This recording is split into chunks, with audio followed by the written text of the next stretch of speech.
So in this episode we're going to be talking about a British film classic, and that classic is James Bond. Now, the person that wrote James Bond, Ian Fleming, he started in 1953, and his first James Bond novel was Casino Royale. And this is a picture of what Ian Fleming wanted James Bond to look like in his novels. So this, I thought I'd show this, a little bit of history. So the first movie that hit the screens was in 1962, and that was Doctor No. I'm sure many of you have watched the film, and the actor playing 007 was the late great Sean Connery. The director was Terence Young, and to say it was filmed in 1962 or released in 1962, I have watched the film recently and it is still a classic, and to say it was all them years ago, it's still an amazing film. So a little bit of fact knowledge for you: both Sean Connery and Roger Moore have both starred in 7 movies playing 007 each. This is the most out of any actor to play James Bond. Some of the other actors to play James Bond was George Lansbury, Timothy Dalton, Pierce Brosnan, Daniel Craig and David Niven. With a total of 29 films, the series has grossed well over $7 billion to date.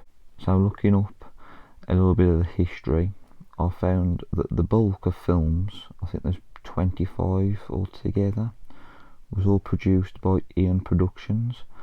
Only 2 films was produced by other companies, and those 2 films were Casino Royale and Never Say Never Again. The Casino Royale one was one from the 60s, not the modern one, and I think 24 of the films produced by Eon Productions hold the longest running film franchise to date. This doesn't include the last film, is it Never Say Never. So that was just a few facts I picked up whilst reading up about 007. I've got a list of the movies which I'll read out shortly. Also guns used in both novels and in film. A list of cars as well. Actually, one of the cars I was quite shocked at. I think it was a Citroen 2 CV, and I expect James Bond to be driving around in a Citroen. Not that there's nothing wrong with Citroens. I did look up a little bit of history on the person that created it. That was Ian Fleming. I also googled which was the best James Bond film ever, and in number 1 spot it was Goldfinger, followed by Skyfall in number 2. So guns used by 007 include a Beretta 418, a 7.65mm Walther PPK, a Winchester 308 target rifle. The main gun Bond uses though is the Walther PPK. Also, cars drove by Bond include a Bentley, Aston Martin DB Mark III, an Aston Martin V8 Vintage, a V12 Vanquish, a Lotus Esprit, a BMW Z3, a BMW Z8, a Citroen 2 CV, and his most popular one, the Aston Martin DB5. So these was cars from both film and novel, not just the movies. So you might not, if you do watch the films or you're a big fan of them, some of the cars might not appear. But yeah, the Citroen one, I'd expect to see that. I wonder if that was actually in the films or it was actually in the novel. You'll have to let me know. So touching away from the films a little bit, the person who created Bond, Ian Fleming,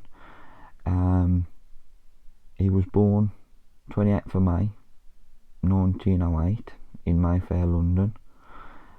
He was in World War II. He was recruited May 1939. He became a lieutenant and soon after became a lieutenant commander. And in 1942 he formed a unit of commandos. These were known as 30 Assault Unit. He never fought on the front, but selected targets and operations from the rear. So that was just a little bit of information I looked up on the creator of James Bond. I thought while I'm talking about the film, we talk about the person a little bit as well that created it. And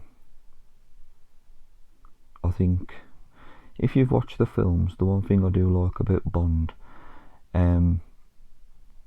you can watch any film. It don't matter whether it was the start one, halfway through, one of the newer ones. You can just sit there and enjoy it. It'll really follow a set pattern, whereas some films, like, you sort of need to watch all of them to understand what's going on. With Bond, it's pretty straightforward, so that makes it unique. And I love how it's always changing. There's different actors always stepping into the role, and obviously, you know, looking forward to see who replaces Daniel Craig in the new films. I don't know if they've actually found an actor, but there's been a few speculations. So yes, a little bit of history and a little bit of me talking about 007, an iconic film franchise. So I hope you have enjoyed the episode, and thank you for your views and likes. I appreciate it, and I'll catch you soon. So I thought I'd finish with this iconic symbol / logo that seems to appear in most of the films. I hope you enjoyed the episode, and thank you again.